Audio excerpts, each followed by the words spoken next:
Salut les gars, j'espère que vous allez bien. Alors aujourd'hui on se retrouve pour une vidéo très cool parce que j'ai contacté sur les réseaux un pote à moi qui a d'ailleurs le GT4 jaune que vous voyez là dans le fond, donc qui est le même que le mien mais en jaune alors que le mien est bleu comme vous avez vu.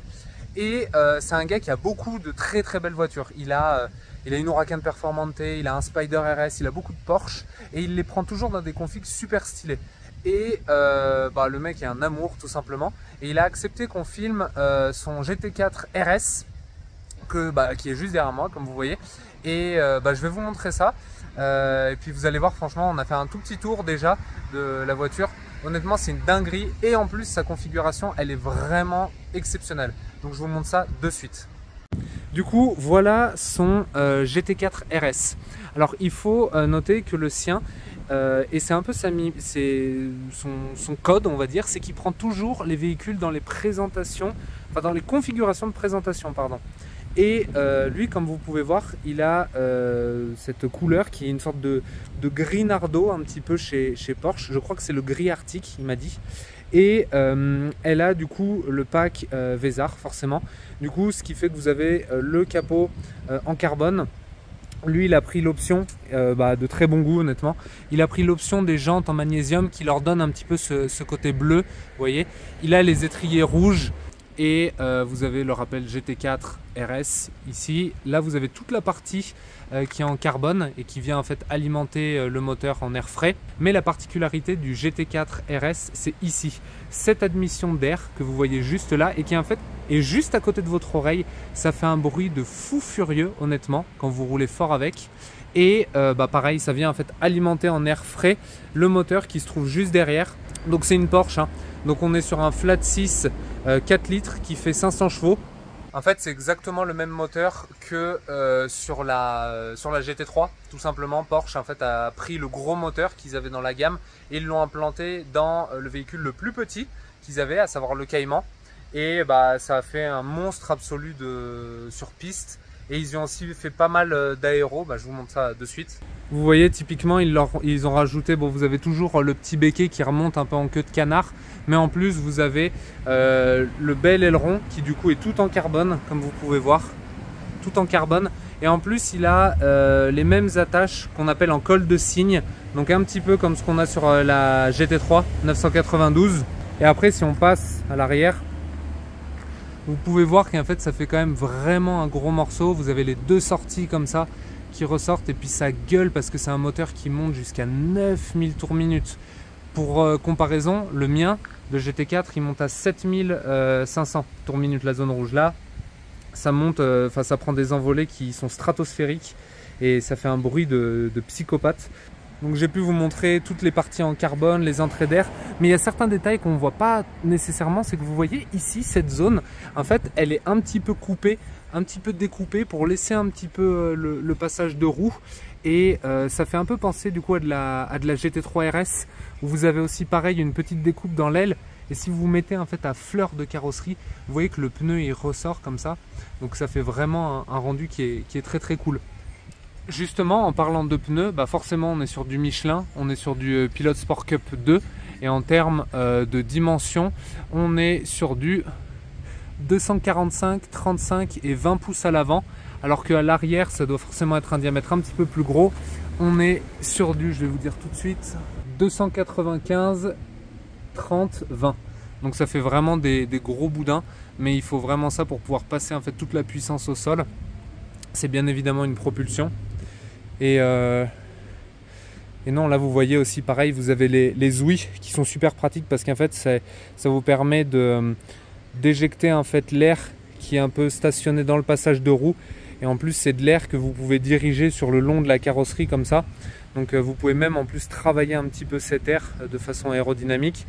Et en plus ça vous enlève cet air sale qui est perturbé dans le passage de roue.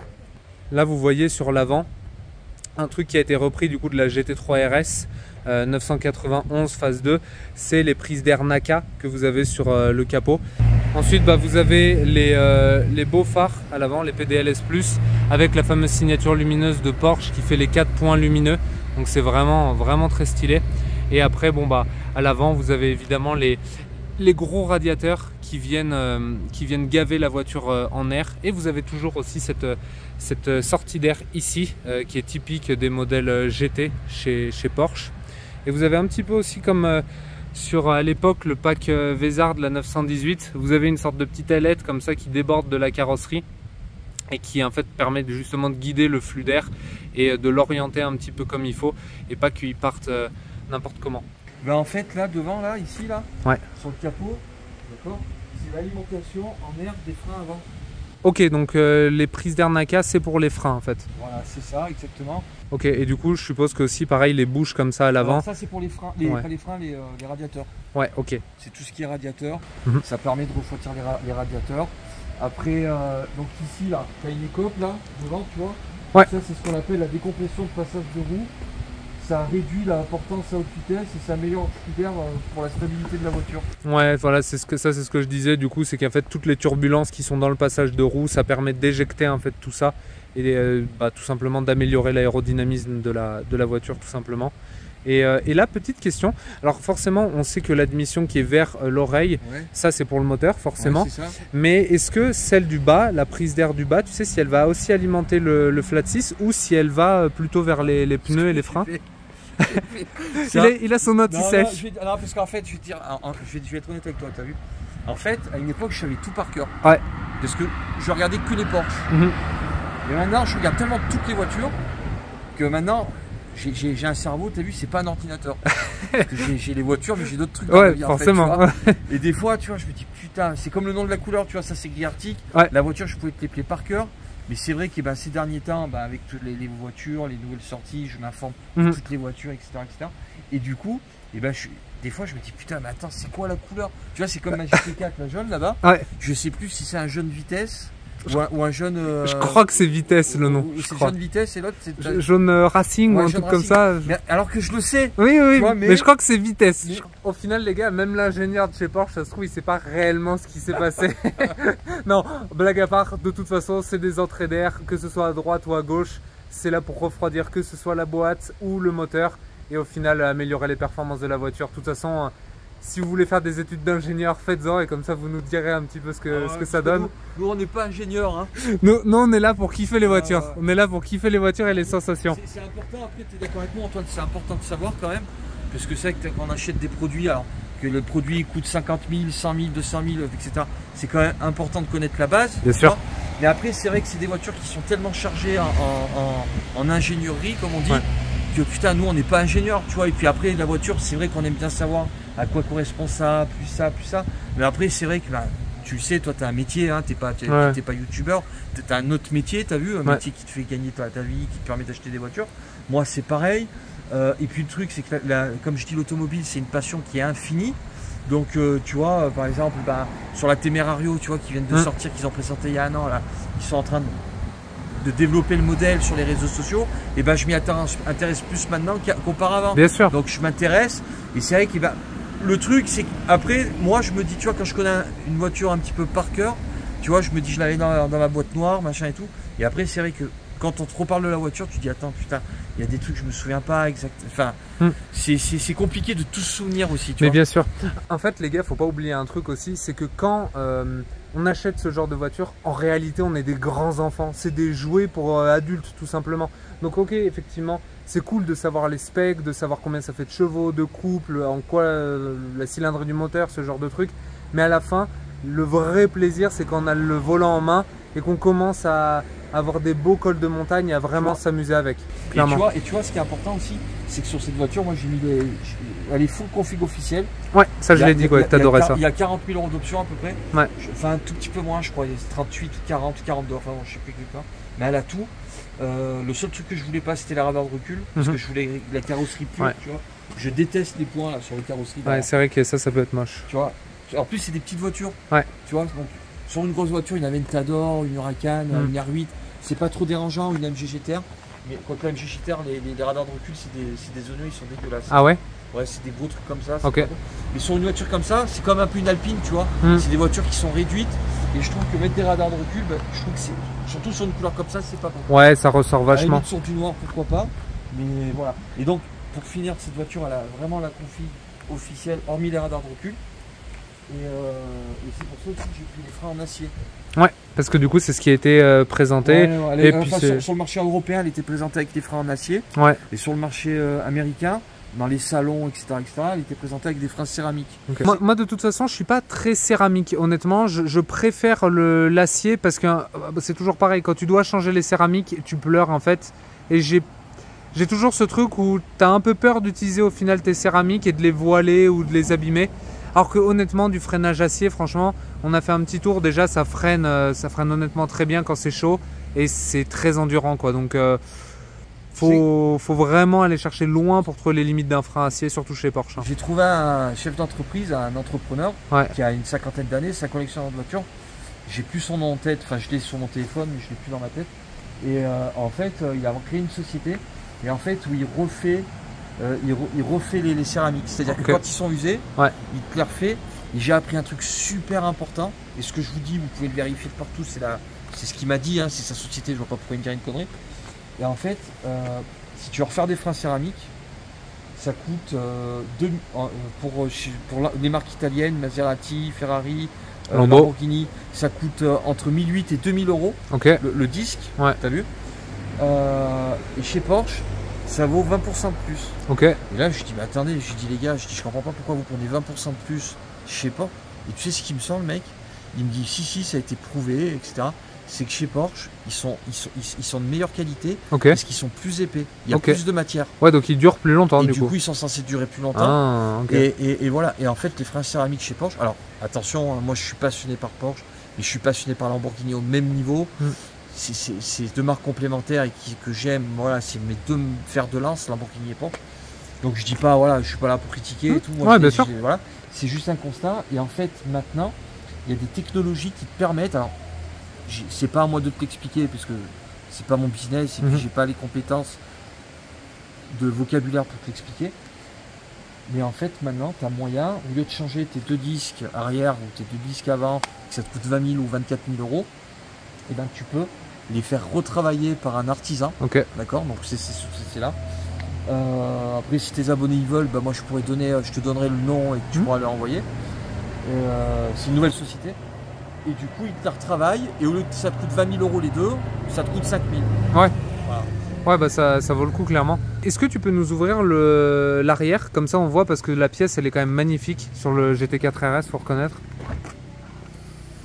Bon, vous avez le même coffre, hein, le même contenance, mais regardez ça, quoi. Avec le bloc qui est tout recouvert en carbone. Enfin, c'est genre juste magnifique.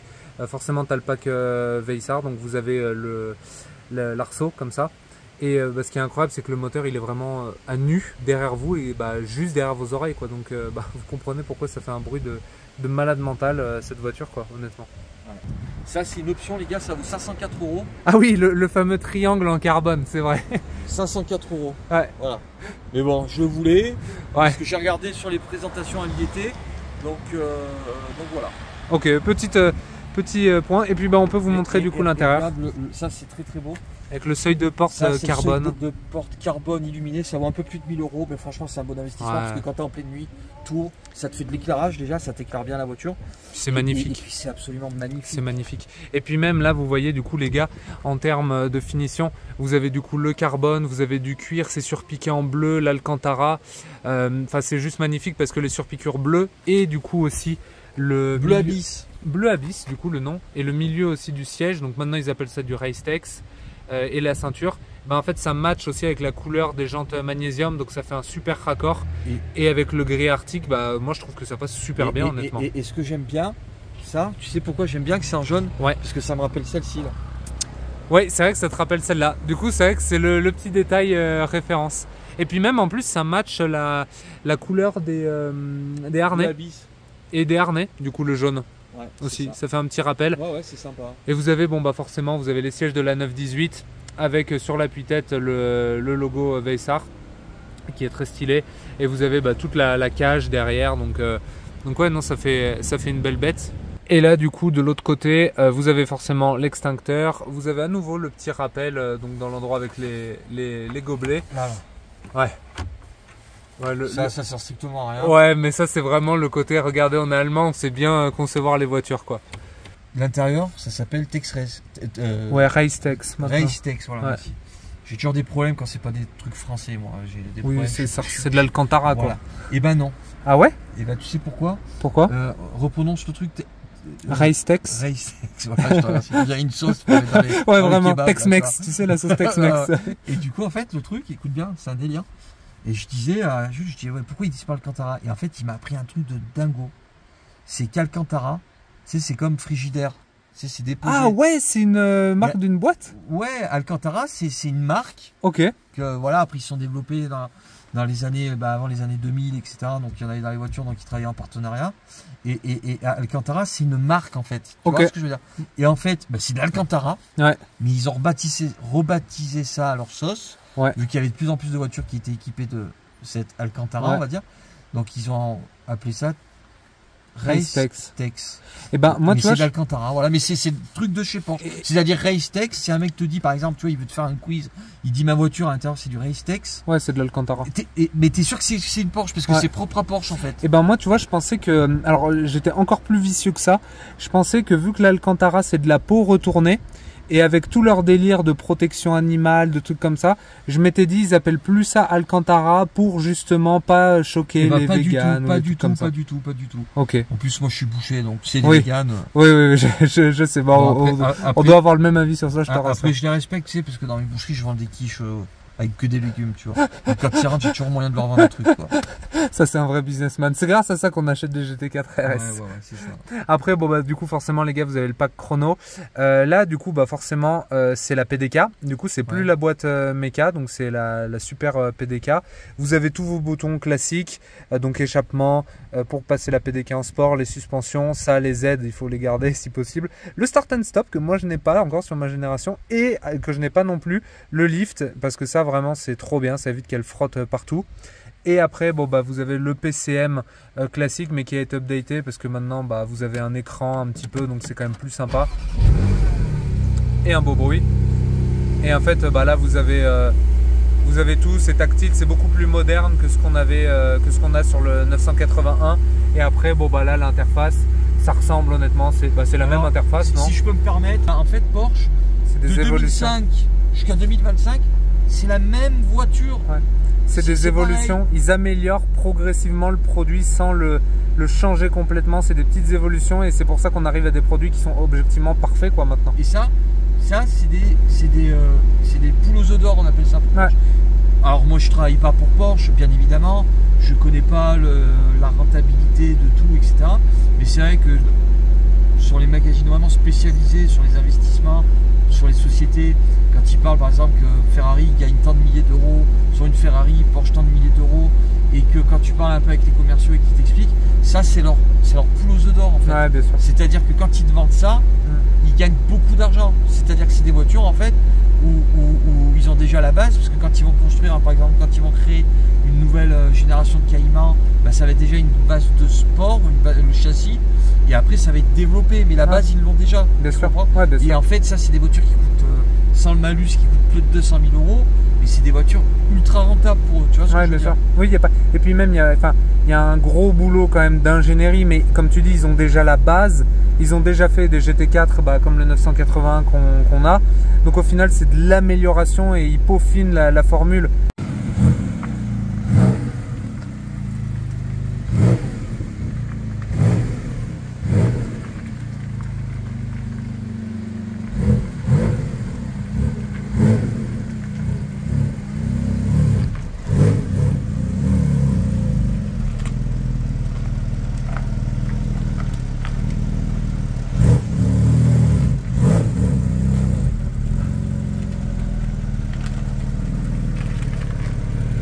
La signature lumineuse est d'ailleurs magnifique.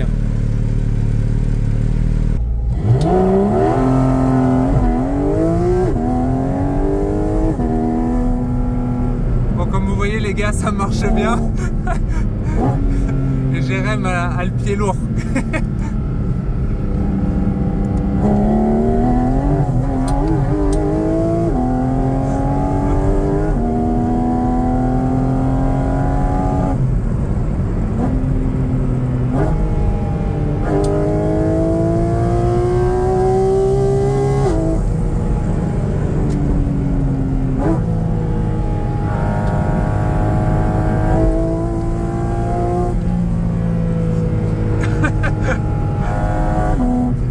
en fait, ce qui est incroyable, c'est le bruit d'admission.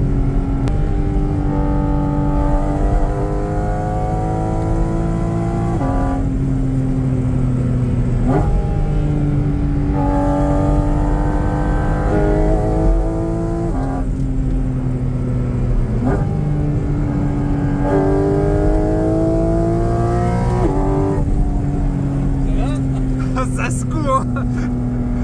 Puis le passage de rapport est incroyable de la PDK, c'est tellement rapide.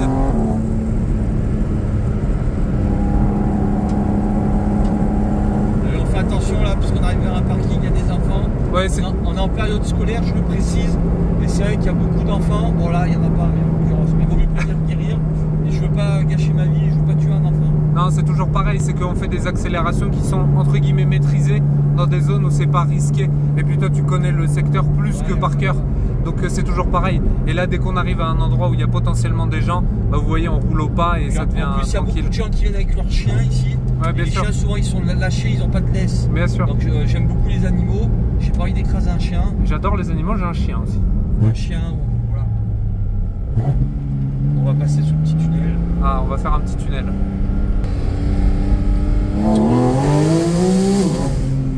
Qu'est-ce que ça gueule.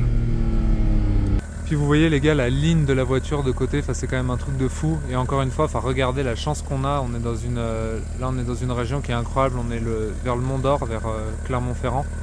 Et enfin, regardez comme la voiture est incroyable. Honnêtement, config juste parfaite, honnêtement. Et du coup, comme je vous disais, je vous montre l'Instagram du propriétaire. Allez vraiment l'ajouter. Voilà. Je vous le remets dans la description de toute façon, mais allez l'ajouter, vraiment, ça vaut le coup. Et il a vraiment des caisses de fou furieux, donc n'hésitez surtout pas.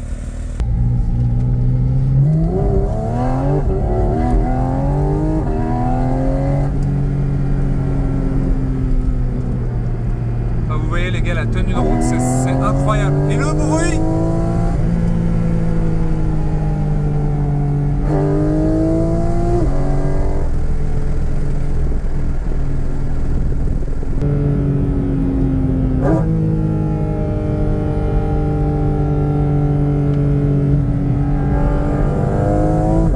Venez au Mont d'Or conduire vos voitures. Comme ça, vous me payez le café. Venez au Mont d'Or. Et vous viendrez m'acheter un saucisson aussi. Ah oui, oui, bien sûr. Qui sont délicieux, je suis sûr en plus. Ouais.